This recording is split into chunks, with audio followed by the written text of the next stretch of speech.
John McClain is a Hall of Fame writer, voter, does it all. 45 years for the Chronicle, covering the NFL, also on Sports Radio 610 in Houston, and a Baylor alum, Waco native, and all around just amazing at what he does. So, John, the Cowboys announced that a day with training camp was going to open up in Oxnard. Is there anyone that will not host the normal type, access to training camp this year that you know of? Well, first of all, Major League Baseball is relaxing its rules to allow the media back around the batting cage before games, in the dugouts, in the locker rooms. And the NFL is not letting us in the locker rooms. They're using COVID-19 as an excuse to keep the media out, which, of course, makes it more difficult to do our jobs. And if unvaccinated players can be in the locker room, why can't media that's been vaccinated 2 times? So football away from the locker room. And most training camps don't allow media in the locker rooms. I've only seen a couple that do. That's for regular season. But, the Cowboys last year had more crowds than anybody else. The governor allowed teams there to do that. The Texans cut way back, and it's probably good because they might not have sold those tickets anyway, as bad as they were. But I think that as long as your state allows you to do that, everybody wants to be as up to snuff as they can be, because even though the league made money last year, they didn't make as much money. So the franchises didn't take a dip, of course. But it looks to me, from like watching baseball and going to a couple of Astros games, and I was in Nashville this past weekend co-hosting a cancer fundraiser with Jeff Fisher and Eddie George, and I didn't see anybody wearing masks anywhere, even though signs were on every door. If you've been vaccinated twice, you don't have to wear your mask, but if you hadn't, wear your mask. So that meant everybody in Nashville has been vaccinated twice, right? Yeah. People are so honest, John. I mean, you gotta trust human beings. They're never It's let you down. almost like you were an outcast if you were wearing a mask up there, and people were wall to wall downtown partying. And so I don't, other than in Canada, and it's amazing that the Blue Jays are still having to play in Buffalo. I noticed the Montreal Canadiens are in this round, and they're letting them play on their home ice. And I'm guessing that would mean the Blue Jays would get to go back home this season. But Canada is still pretty much locked down. John, do you expect to see any kind of final decision soon on the continuing negotiations about OTAs, which the attitude towards them has changed, I thought, pretty rapidly this offseason from the players? Do you think that that's something that they'll change going forward, or that's just something that's like a kind of a post-COVID dust-up? Well, the union wants the players to do as little as possible. And last offseason, because of COVID-19, no team was able to have an off-season program except virtually. Players worked out on their own. Then when training camp came, they had work at training camp, but no preseason games. And as the union pointed out, it was still a great season.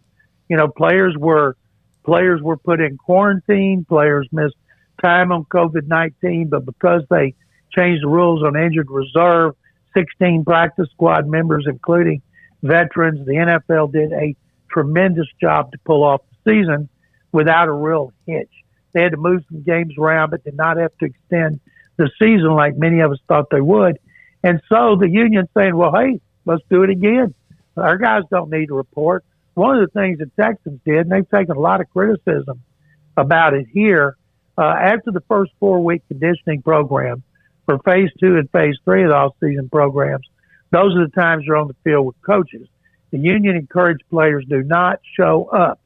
So David Culley, the new Texans coach, met with some veterans and said, if you can get the players to come for this next month and we get accomplished what we want to, which was mostly mental, and we'll cancel a 3-day minicamp.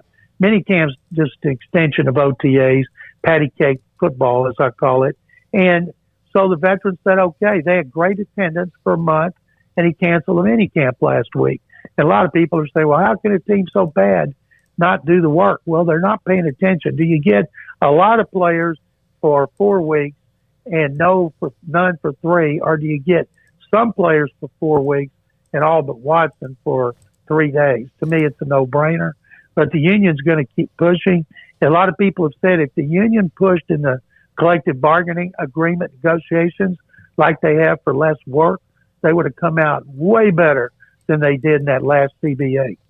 So, John, Xavier Howard is not showing up at minicamp because apparently he's wanting contract restructuring. He just signed the new deal that made him the highest paid corner at one time just 2 years ago, or less than actually 2 years ago, back in 2019. Now I think he's like the 6th or 7th highest paid cornerback. What are your thoughts on that situation? And just what are your thoughts in general when guys sign contracts and then less than 2 years later, there's already, some reworking that they're wanting to be done? Well, first of all, players under contract get cut anytime by teams. So I want players to get everything they can get. But I don't blame a team like the Texans didn't want to give DeAndre Hopkins a $10 million a year raise with 3 years left on his contract. So they traded him in what looks like a bad deal. It has been so far.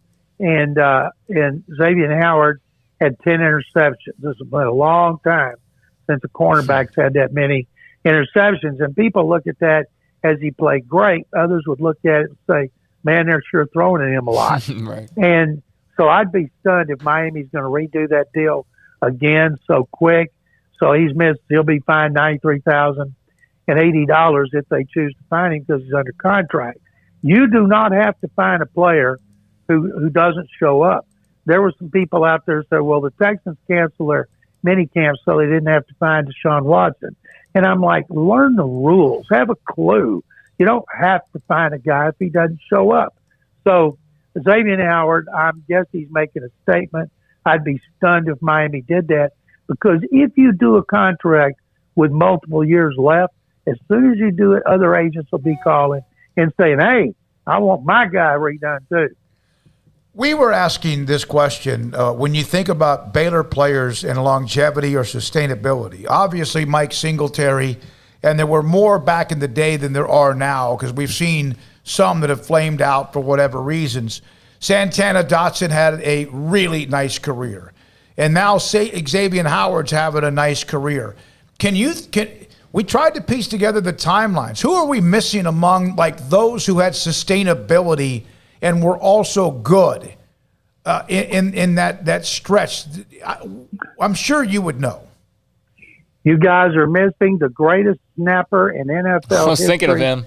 John Weeks of the Texans, Yep. who every time I say he's the greatest snapper in NFL history on the radio, they all go, SicEm. Yeah, right. I said, the guy hasn't had a bad snap in 11 years. And when I bring that up to him, he keeps telling me I'm jinxing him. I said, you've been saying that for 5 years, and you haven't had a bad one yet. Maybe it keeps you on your toes. There have been a lot of players from Baylor over the last 10 years who get drafted like Corey Coleman high, and they bomb out. Yep. And but I think, and I don't know why, other than teams like keeping the big powerhouses. They like drafting their players, keeping their players. But to me, as we all know, the greatest offensive player history is RG3, and the greatest defense is Mike Singletary. And I think there should be a statue of Mike Singletary somewhere out there with RG3.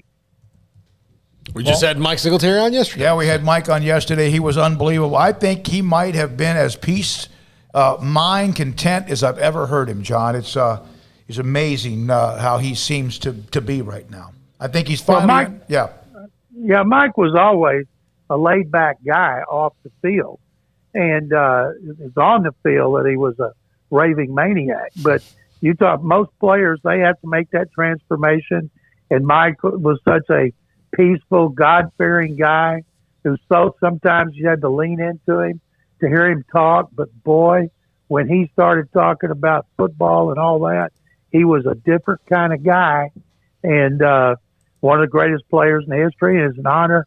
The day he got drafted, he and his family were at the old Shamrock Hotel here. The Oilers always took over the ballroom for fans to come in, had a separate room for the media. And because it was Singletary, I was out by his table because I kept telling the Oilers, "You got to draft this guy." They said he's too short, and when he got drafted in the second round, he was really disappointed. And Mike doesn't even remember this. And I said, "Well, at least you got to stay with the Bears." And I thought that was kind of funny. Yeah. He didn't, and because the Bears were awful. And then, of course, the rest is Bears history. He played on one of the two greatest defenses in NFL history. John, this is random, but I was curious your thoughts on the potential expanded playoff in college football with 12 teams. I like it. The more the merrier. And because there's always so much controversy. I remember back when Baylor and TCU, I like it. People say it waters it down. No, that's what they say when they add more teams in the playoffs in pro sports, like all the purists in baseball. You'd have thought they'd been set on fire the way they complain about adding a wild card team. Now it's great for baseball, and so I think that would be fabulous. Thank you, John. Appreciate your time. Thank you, guys. Remember, SicEm. That's John McClain, Houston Chronicle Hall of Fame writer, columnist, does an amazing job. The note, Paul, before I know we got your 5